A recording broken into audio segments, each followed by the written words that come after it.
I love the farmer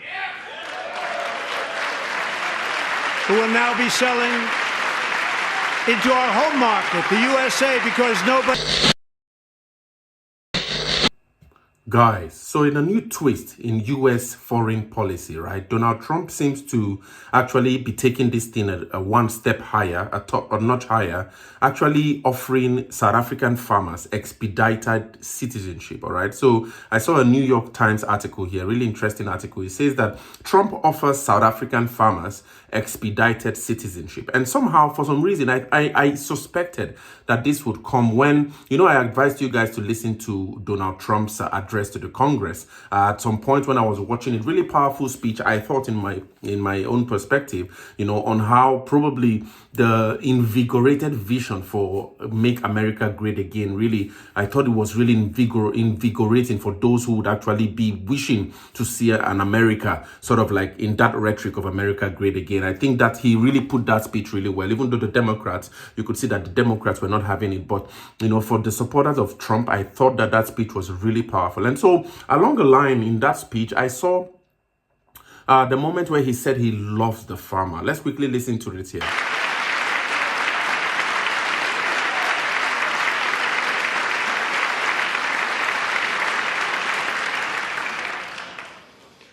Our new trade policy will also be great for the American farmer. I love the farmer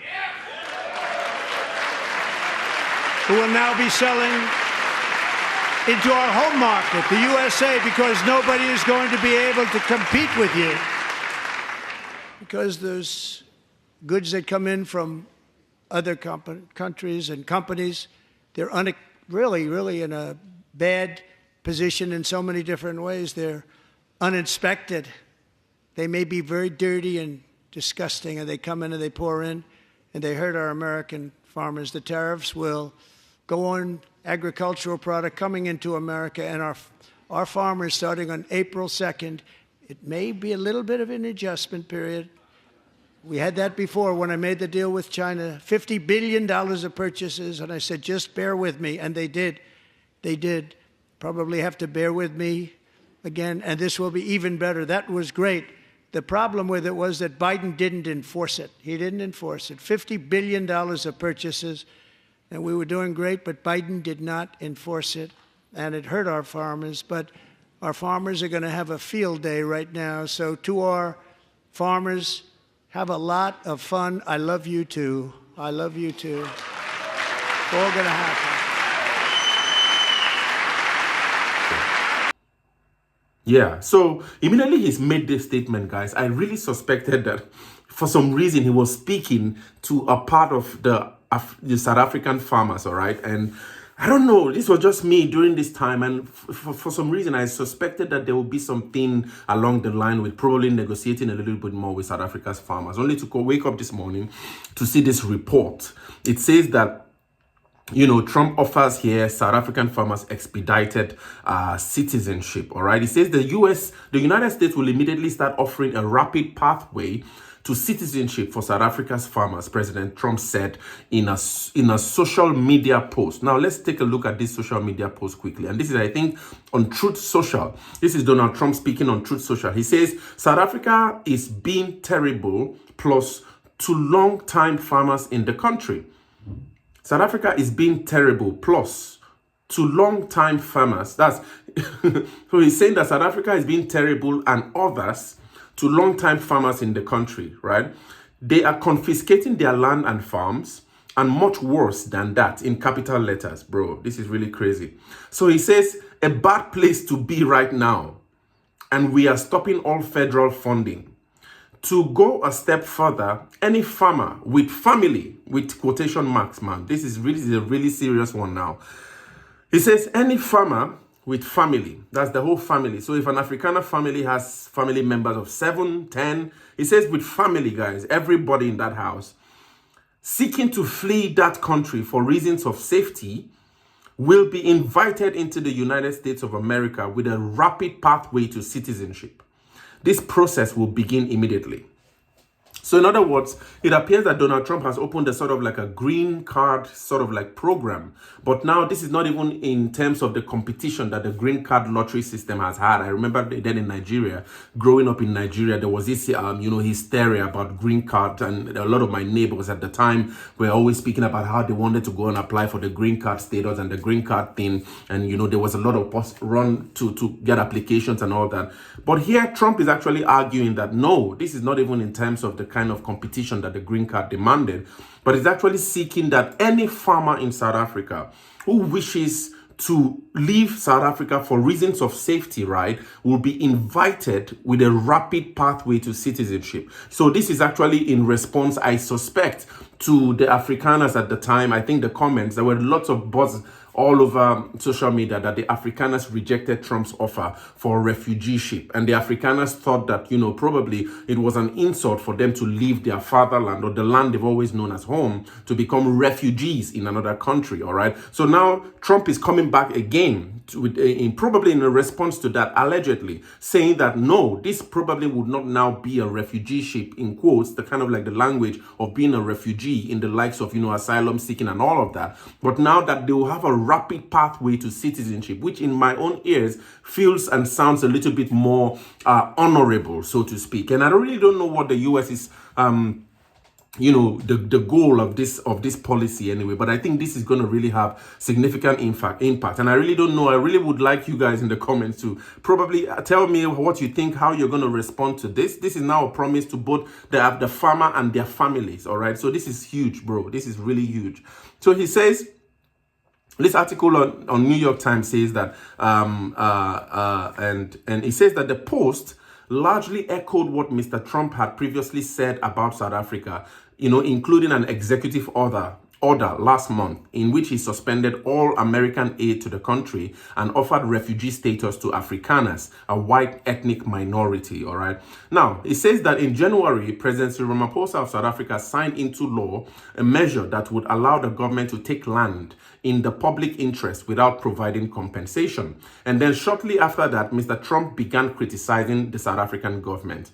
Elon Musk, who is also from South Africa, has backed the president's statements with his own social media posts that accuse the country's government of having openly racist laws. All right. So Trump, this article now highlights this part where Trump says it's a bad place to be right now about South Africa. Bro, that's actually a hit on the integrity and I think the perception of South Africa now, I really don't, I'm scared of, how this is selling South Africa now, really. But anyway, I don't know.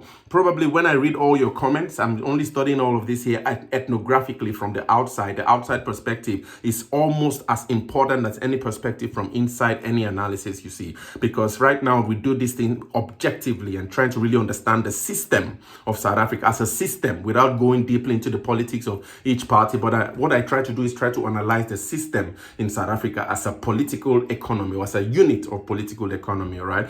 So the article here says that Donald Trump's posts comes as the South African government is preparing a trade deal to offer to President Trump, hoping that it will settle tensions and stave off further punitive actions and convince him to keep a close relationship with South Africa. So in other words, it appears that whenever South Africa tries to take one step, Trump goes 10 steps ahead to make sure he's distant or he distances the United States or himself from South Africa. There was a complaint yesterday, I don't know who was speaking, that Marco Rubio, how he shunned the G20 minister of Secretary of States thereabout. I think there was another US minister that shunned the G20 meeting that was supposed to be held in South Africa. So it appeared that the US is sending a clear message to South Africa that guys, now we want that distance, all right? And you trust Trump. Trump is so raw and, so he does he speaks his mind. And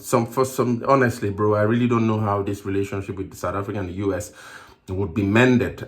Yes, it was the presidential spokesperson I was listening to yesterday. I think his name is Makwenya, and he was speaking about how right now, because of the way the Trump administration is being set up and there are still vacancies trying to be filled, there's no we shouldn't expect any kind of delegation from South Africa to be sent to the US in the short time, because there were arguments that, that Naledi Pandor just visited the United States, and probably could that be a representative or representation of South Africa's attempt to bridge, what seems to be a distance between the US and South Africa. The guy was like, no, that he wasn't even aware of Naledi Pandor's visit to the US, but that from the level of the administration of the GNU, when they will be ready, they will be sending a delegation of all different parties in the GNU to Trump to speak. But for now, South Africa is not ready for that kind of delegation to be sent to the US because of certain, the administration of Trump still needs to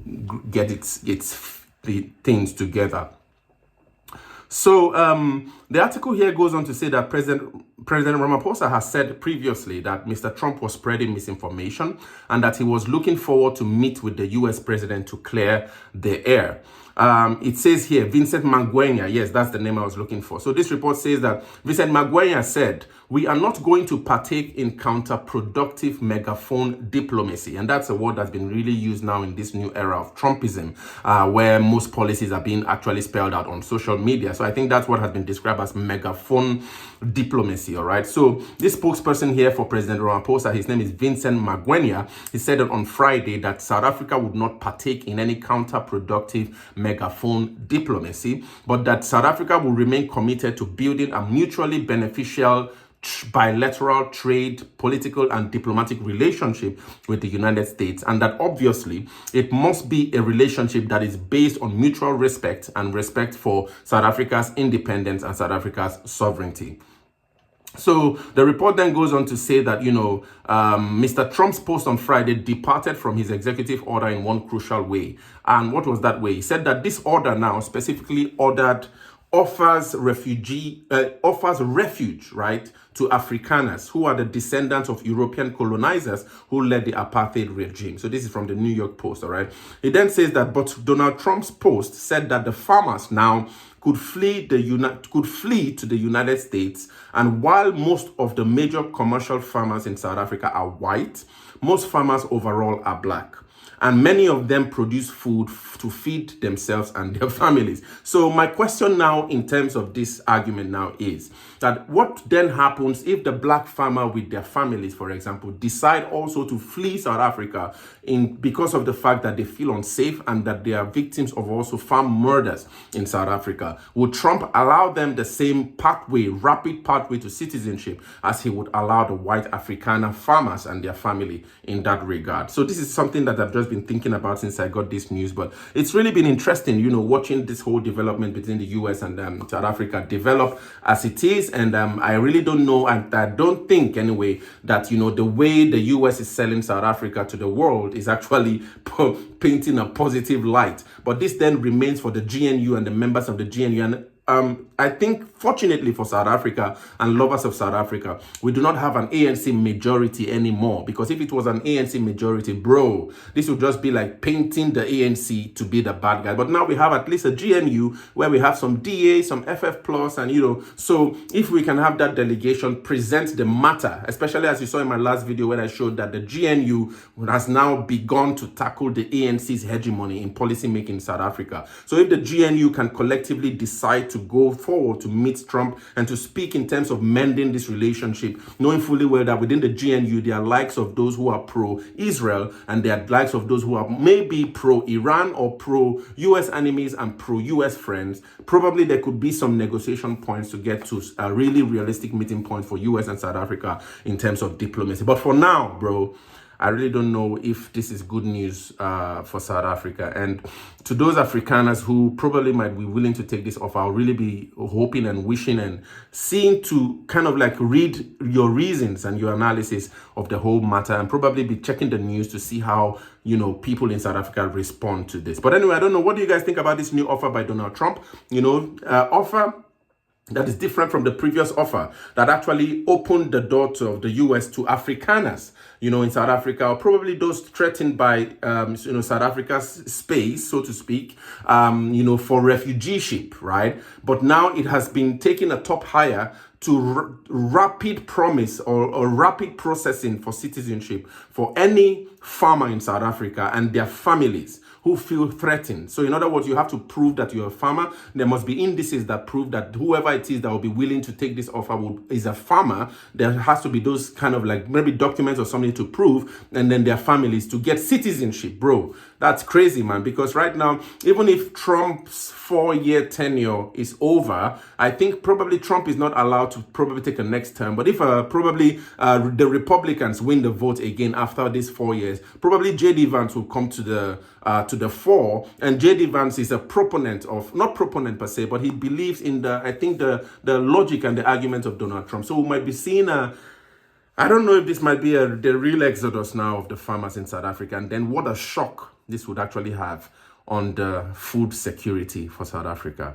I don't know, guys, but what do you guys think? Let's debate about this. Share your thoughts in the comments.